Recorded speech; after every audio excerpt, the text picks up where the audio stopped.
So in a recent Forbes article, Pantera Capital's Dan Moorhead suggests that Bitcoin, guys, is going to 700,000. Here's what's coming up in this video. We're going to tell you why he suggests that is coming, and also talk a little bit about JP Morgan's target from earlier this year. They said 146,000 for Bitcoin. And of course, okay, so with this, what are we going to do about it? Let's get into it. Neil, you have this article up. Tell us about it. Yeah, I mean, what to do? If we go into 700,000, buy it, right? I mean, obviously. Buy. Look, these comments are coming from, and you're asking who Dan Moorhead is, Pantera. They have 2.8 billion assets under management here.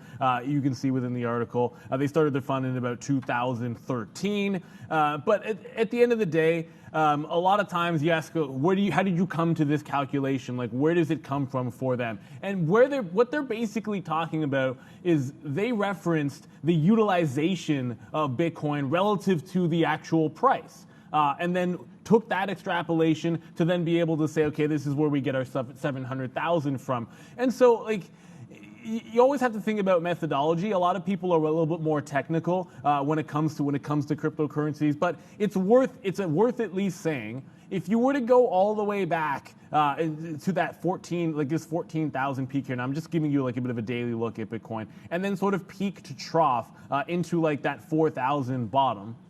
And then you go back into that breakout here at 14. So it gets cut down by about like 70% or so. Then you get that breakout at 14. It goes 4.5 times up to 6,400. And if you think that we're putting in a similar move here, even if you were to pull back somehow between 29, you'd hold out at 16 to 20.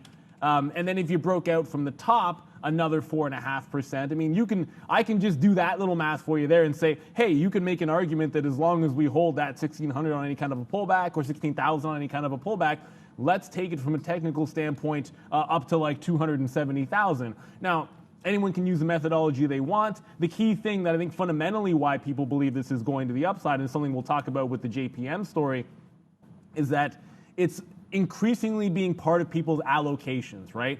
And that's what JP Morgan was talking about. They're talking about the fact that it's not replacing gold, but somewhat replacing gold as a percent allocation, protecting you against money printing and, of course, inflation as well. So as that adaptation came around, they just look at the market caps, they look at the institutional investment, and they came up with 146. But I can come up with a technical number for you. These guys can say 700,000. At the end of the day, Sean, what are you going to do?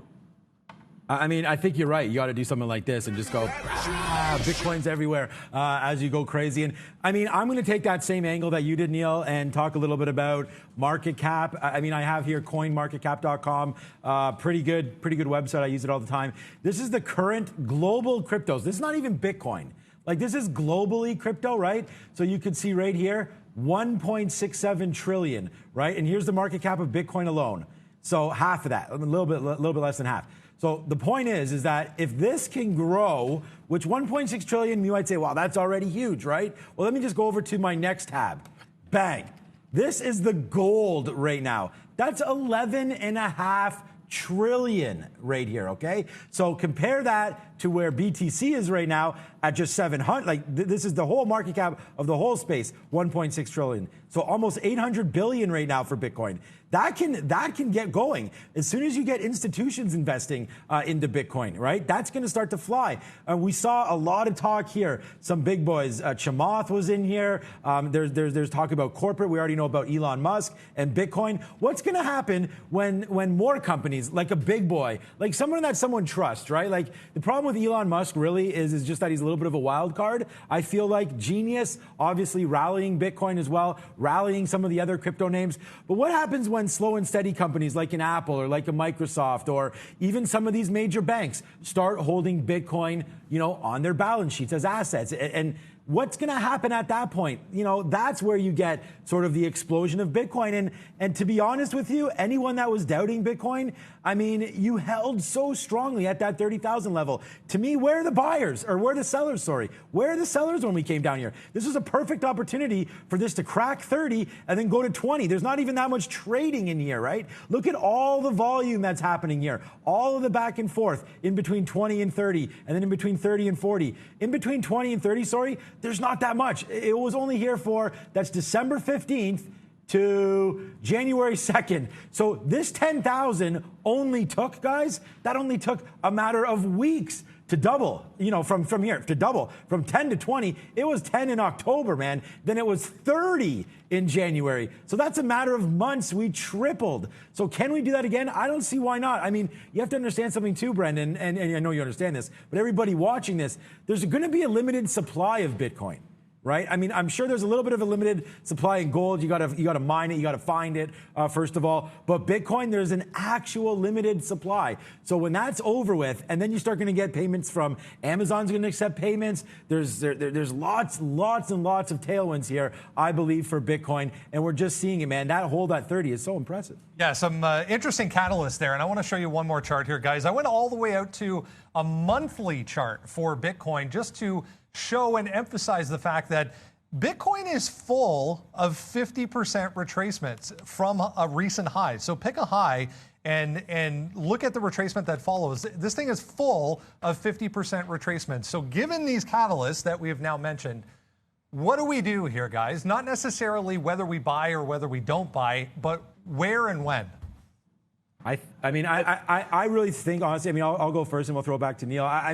We may have the same thought here. I just think you just nibble all the way. Like, I don't see why, if you're not in now, you can't start getting in right here. And then if it does drop again, you have that 30,000. Just for people that are a little bit gun shy because of the price, remember, you can buy half of a Bitcoin, you could buy 1% of a Bitcoin, you could buy 0.1% of a Bitcoin. So I just think you start to nibble here, and then if you're really looking to put some in, as it falls, if it falls, then you could start buying some of these dips, and then use 30 as your protection. The tip that I was giving everybody is just treat this as a stock. Like, if this was a $40 stock, how would you look at this chart, right? Just ignore that it's already up in the thousands and just start to nibble in as you would any other name.